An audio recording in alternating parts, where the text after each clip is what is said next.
Muy buenos días, muchas gracias. Estoy muy emocionado de estar aquí acompañándolos en esta cuarta versión de este seminario. Y es una emoción que viene de lejos. Bogotá fue el lugar donde llegamos, yo y mi familia, desde Chile después del golpe de Estado, hace ya 42 años. Así es que desde entonces estoy, por supuesto, muy agradecido del pueblo colombiano, de su gente y muchos amigos que hemos hecho a lo largo de los años. También para mí es un honor compartir. Yo también estoy en el negocio de Hacienda Pública hace mucho rato y la verdad es que de alguna manera pensamos que hacer de este seminario una de las actividades importantes de Iberoamérica es fundamental. El tema de la hacienda pública, muchos estamos en el panorama amplio, en la cuestión coyuntural, en el contexto, en los temas de deuda, en los temas de responsabilidad fiscal, pero ciertamente que en algún momento uno termina de alguna forma pensando o buscando en la descentralización, en los subnacionales, en los gobiernos territoriales, en el territorio, la gran esperanza para el futuro, la gran esperanza de desarrollo, de que los objetivos de desarrollo se sitúen ahí. Lo digo yo que vengo de un país extremadamente centralista, como es Chile, y en que hemos avanzado muy poco, y por tanto para mí estas experiencias de países mucho más cercanos en sus finanzas públicas al territorio me parecen sumamente importantes. Pero no soy un especialista, así que lo que voy a hacer es plantearles un panorama, un pantallazo de lo que estamos haciendo en CEPAL, que es darle seguimiento a la fiscalidad en América Latina en sus distintos aspectos, en este negocio de la hacienda pública.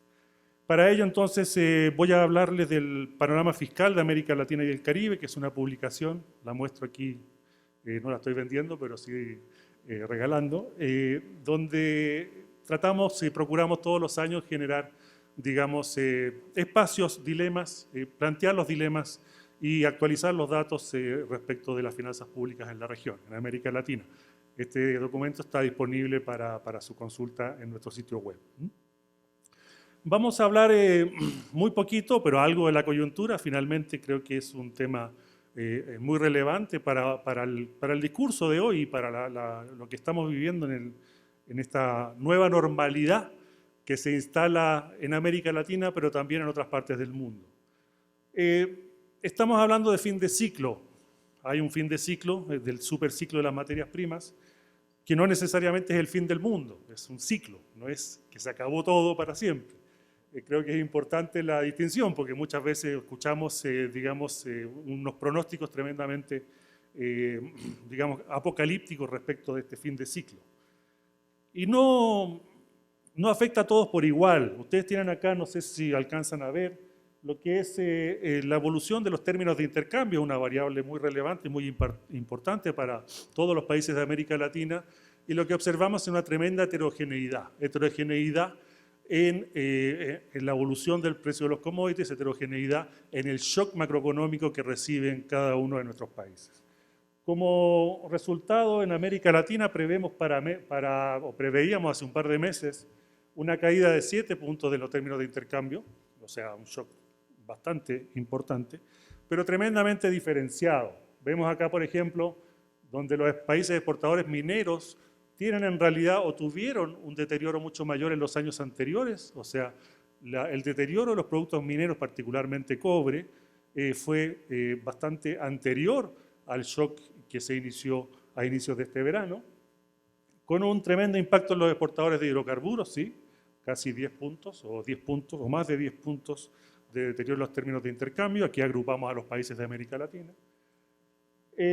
Con también un efecto negativo en los exportadores de productos agroindustriales. Aquí incluimos a Uruguay, a Paraguay, a Argentina en particular.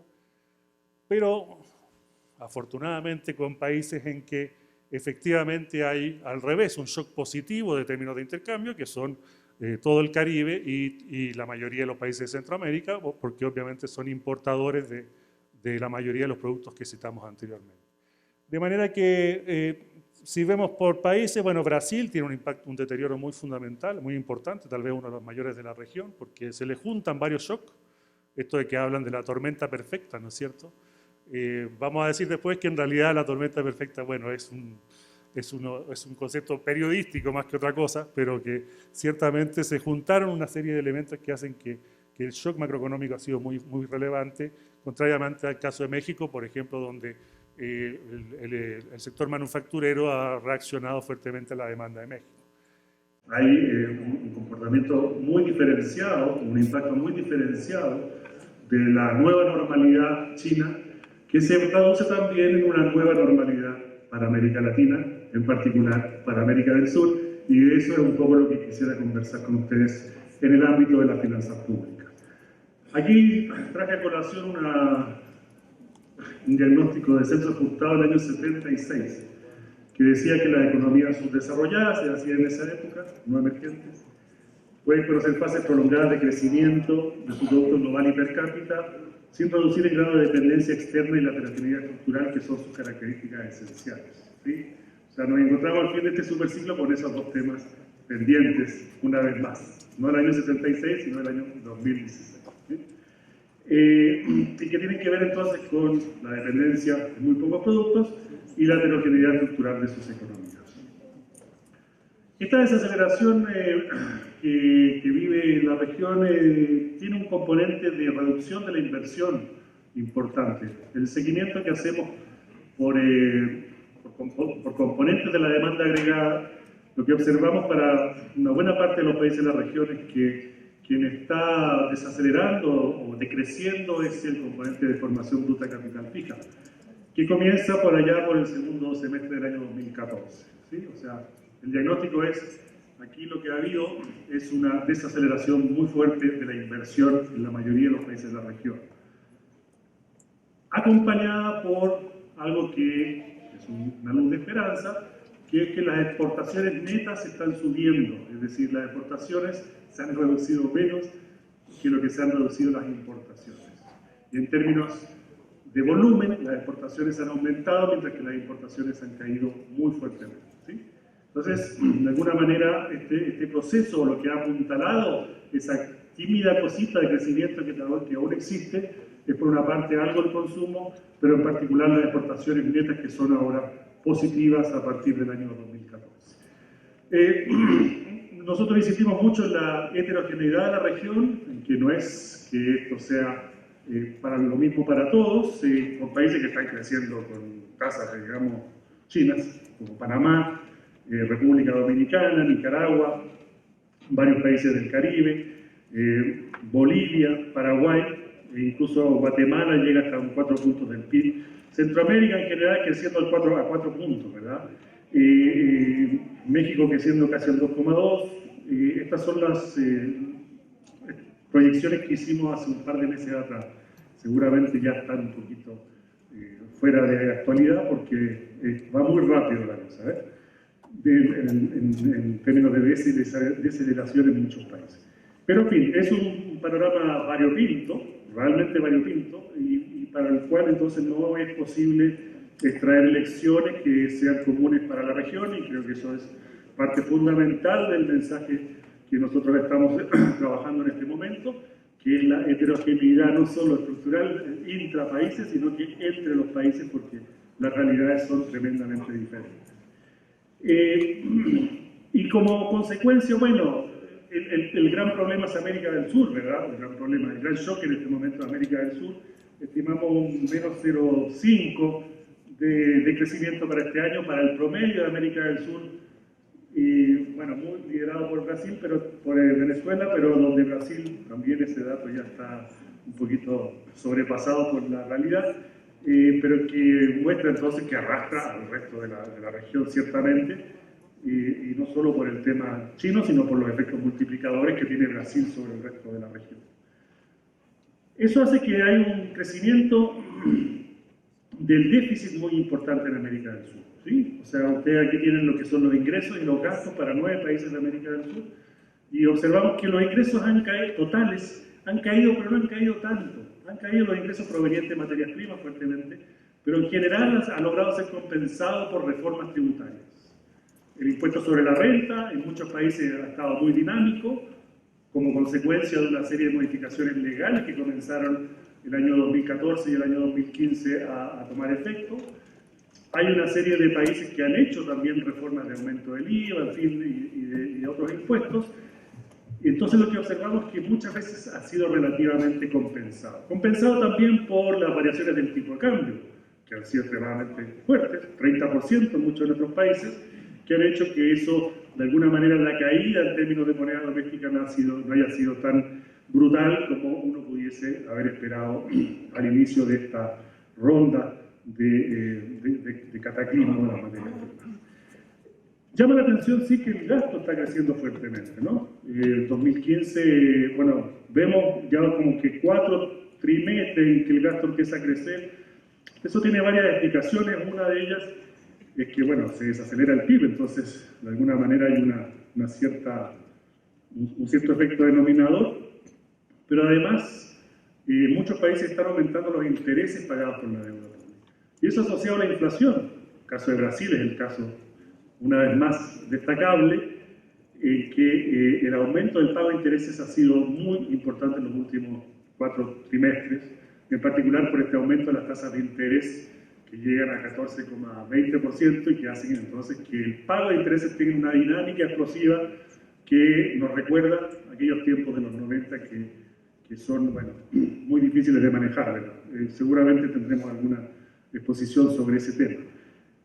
En América Central y el Caribe la situación es bastante diferente, donde vemos un paso bastante más tranquilo, donde los ingresos son ciertamente muy menores a los gastos, como es habitual, desde el año 2009 al menos, hubo un déficit relativamente crónico del 2009 hasta acá, pero con cierta tendencia a la recuperación. Y lo mismo ocurre en el caso del Caribe. En el año 2015, el último trimestre, hay una caída ahí por el efecto sobre Trinidad y Tobago de la reducción del precio del petróleo, pero lo que observamos es en general una cierta recuperación de los ingresos y una estabilidad del gasto, perdón, ahí una estabilidad del gasto que hace que finalmente estamos cerrando esta brecha fiscal en muchos de los países del Caribe, que es una buena noticia después de muchos años de agudización del déficit. Lo mismo ocurre en América Central. Entonces, para mostrarle pantallazos de este panorama tan diverso que tiene la región. En términos de deuda, es interesante hacer tener en perspectiva, y creo que la exposición inicial lo mostró muy bien, digamos, de dónde venimos, ¿no? De dónde venimos de por allá arriba, ¿no? En los años 90, y el esfuerzo que se hizo durante los 90 y retomado a partir del 2003 es tremendo en la mayoría de los países de América Latina, a nivel del control de las deudas subnacionales con la introducción de leyes de responsabilidad fiscal en la mayoría de los países, pero también con una discrecionalidad de prepago de deudas, de cambios en la composición, de mejoras en el perfil, de la creación de entidades especializadas en administrar la deuda, en la mayoría de los países de América Latina, que hacen que lo que se ve acá es una reducción que es fenomenal. Y no solo eso, sino que un cambio en el perfil de la deuda, donde la deuda interna comienza a tener mucho más protagonismo.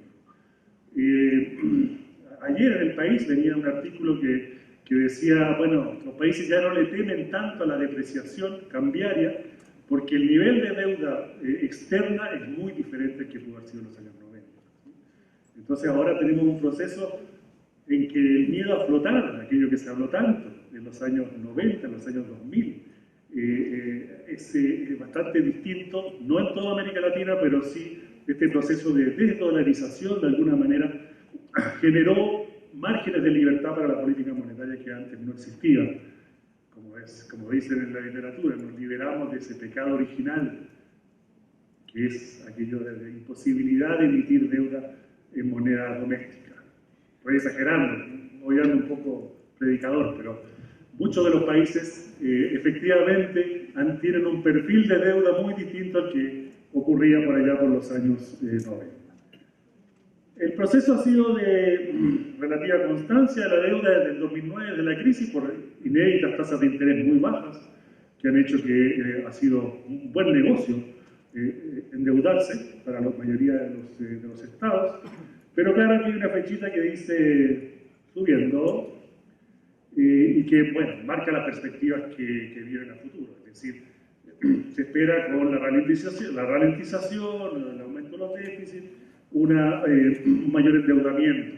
Es decir, estas oficinas de gestión de la deuda, las que mencionaba, bueno, ahora van a tener un poquito más de trabajo para buscar estas fuentes de financiamiento y van a tener que entrar menos en la autocomplacencia y buscar, de alguna manera, generar las condiciones para asegurar un endeudamiento creciente, pero que se mantengan dentro de las normas que podemos llamar de estándares de sostenibilidad. Hay un trabajo reciente del fondo que es muy interesante, donde ellos dicen que, bueno, se redujo el espacio fiscal, y eso es comparando la crisis del año 2009 con la crisis actual o con la desaceleración actual, hay una reducción del espacio fiscal. Yo creo que eso es de perogrullo, ocurre en la mayoría de los países, y aquí en esto tan bonito que hacen este grafiquito ellos, donde diferencian la deuda bruta y la deuda neta, cosa que ya en América Latina es una novedad, porque hablar de deuda neta antiguamente era lo mismo que hablar de deuda bruta. No existían los activos financieros, hoy se menciona que hay activos financieros en la mayoría de los países, y en una cuantía muy importante, como pueden ver en ese grafiquito para varios de los países. Y también más importante es que no se espera una alza tanto de la deuda bruta como de la deuda neta, pero no en todos los países. En promedio un poquitito, ¿no es cierto? Otros países en que no se espera una alza, estoy hablando aquí del 2020, esas son las proyecciones que hace el fondo para el 2020, Uruguay con la mayor subida, pero la mayoría de los países con una cierta reducción de la deuda. Es decir, las propias leyes de responsabilidad fiscal, los propios mecanismos que están en el lugar o en ejecución en este momento hacen que no se espere una dinámica explosiva de la deuda como pudiese uno imaginarse con la tormenta perfecta, ¿no es cierto? Es decir, estos ajustes cambiarios, monetarios, no hacen que la deuda se sitúe en una dinámica explosiva de insolvencia, ¿sí? Esa es una visión optimista del fondo.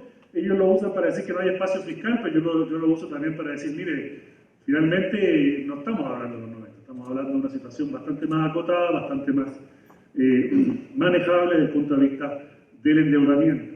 Y con países que, bueno, que tienen deudas negativas incluso o muy pequeñitas, como el caso de Perú y como el caso de Chile y otros tantos que hacen que finalmente esto no pueda ser, digamos, un elemento que reduzca el espacio fiscal porque la disponibilidad de recursos es muy grande, mucho más grande que antes. No quiero decir que no exista la restricción financiera que todos conocemos, pero sí mayor que la que existió en el pasado. ¿Y para qué? Bueno, congruente con esto y con el nivel de deuda, hay una serie de países que han hecho anuncios de ajuste, es decir, contrariamente a la crisis del año 2009, donde la mayoría de los países que planteaban políticas contracíclicas, lo que hay hoy es una serie de anuncios, más bien de ajuste fiscal. Producto de esta nueva situación y de la percepción de que este cambio de régimen, esta nueva normalidad viene para acompañarnos por un buen tiempo, ¿sí? De manera que la mayoría de los países han hecho ajustes, algunos han hecho impulso, los países que tenían el menor nivel de deuda, en sus presupuestos 2015 tienen impulsos fiscales centrados en la inversión que son bastante importantes, y con un componente de descentralización muy importante, en particular en el caso de Perú, donde Perú tiene casi 6 puntos, digamos, de inversión pública, buena parte de la cual es inversión descentralizada. Por lo que escuchamos de Colombia, también es un tema muy importante el tema de la inversión a nivel de los gobiernos subnacionales. Estamos entonces en un mundo donde de alguna manera hay países que han podido manejar un gasto de capital creciente con reducción de la deuda pública, que es como el mundo perfecto, digamos, ¿no? Se redujo la deuda y al mismo tiempo se logró aumentar los gastos de capital. Eso se dio en particular por esto de que llamamos los ingresos venidos, digamos, del superciclo. no se va a dar de nuevo, pero que de alguna manera da lugar a plantear este mensaje de que los ajustes no se hagan vía gastos de capital. Por una vez tenemos la oportunidad de no hacerlo, por una vez tenemos la oportunidad de mantener un cierto impulso desde la perspectiva de los gastos de capital. Cosa que no hicimos en los 80, no hicimos en los 90, siempre hubo un sesgo en los ajustes de consolidación fiscal contra la inversión pública, y creo que de alguna manera el mensaje que tiene que estar en cada uno de las decisiones de políticas fiscales, proteger los gastos de capital. Aquí, bueno, tomo una frase de Krugman que no voy a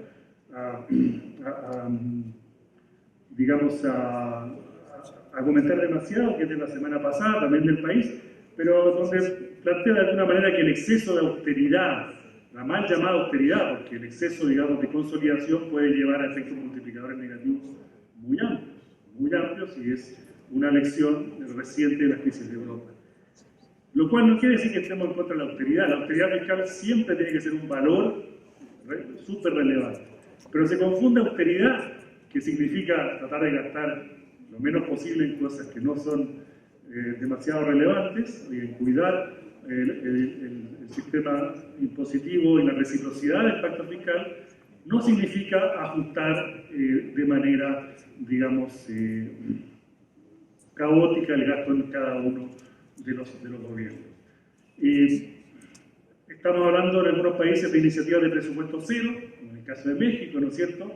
El presupuesto base cero más que el presupuesto cero, a veces se puede confundir, en que se hace una revisión de cada una de los programas, y creo que eso es muy sano. No de una perspectiva de austeridad mal entendida, sino que desde una perspectiva de eficiencia y de eficacia de la calidad del gasto público. Esos procesos de ajuste, que son procesos mucho más profundos, mucho más difíciles de llevar, son aquellos que van a permitir una consolidación a mediano plazo. Se me acabó el tiempo, pero yo pido 5 minutos porque ustedes saben el daño y perjuicio. Lo que también tenemos como... Déjenme ir muy rapidito porque ¿cómo se llama? Porque así es la cosa.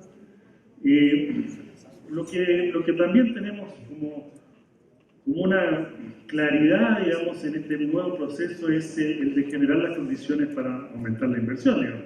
Lo que está cayendo es la inversión. ¿Cómo se levanta la inversión? Cada uno de nuestros países tiene ese gran desafío. ¿Cómo se levanta la inversión? Muchas veces la inversión privada ha sido en la minería, ha sido en grandes proyectos, en infraestructura. Hemos tenido poca capacidad de generar inversión pública en la mayoría de los países. Notables excepciones son, como lo vimos, Ecuador, Bolivia, Colombia, Perú, que son los 4 países donde los procesos de inversión han sido extremadamente relevantes en la región. De inversión pública y de asociaciones público-privadas. Hay un caso por defender la inversión pública en esta coyuntura, y sobre todo en este proceso de transición. Me parece que el marco macroeconómico que recién fue publicado por el Ministerio de Hacienda en Colombia ilustra muy bien ese punto. Los términos de intercambio han generado una reducción del producto potencial. La caída del precio del petróleo, en el caso de Colombia, genera una reducción del producto potencial como consecuencia de una caída en la inversión en el sector minero y los efectos de arrastre que eso tiene. ¿Cómo enfrentar esa caída en el crecimiento del producto potencial? En el caso de Colombia se plantea, bueno, con el Estado armando una política de transición hacia esa economía menos heterogénea, menos dependiente, y que pasa por el plan 4G, ¿no es cierto?, que es lo que, digamos, el Estado de Colombia ha estado planteando en el último tiempo, y que de alguna manera, según los cálculos que hace este informe, aumentaría en 0.8 puntos el PIB potencial. Es decir, la caída de los términos de intercambio sería 0.3 versus 0.8 de un aumento en el gasto en infraestructura, ¿sí? Entonces, bueno, la nueva normalidad está a puertas, pero hay alternativas, hay posibilidades, hay capacidad de gestión para que esa caída en el producto potencial no se transforme en una profecía autocumplida, ¿sí? Y tal vez lo más importante, lo que puede hacer el Estado, facilitar la transición para no caer en profecías autocumplidas. Yo tenía simplemente para el tema de la reciprocidad, del pacto fiscal, de la descentralización, que es el tema, bueno, relevante en esta reunión, apuntando algo que nos parece muy importante y que está muy clarito en el libro que editó Juan Pablo Jiménez, que anda por ahí, se me perdió, Juan Pablo y Giorgio Brosio hace un par de años, donde ellos recogen las experiencias de toda la región, y la conclusión, por lo menos que sacan los autores, es que hay un enorme aumento de los gastos subnacionales en la mayoría de los países, especialmente en salud, en educación, con este consecuente desbalance vertical.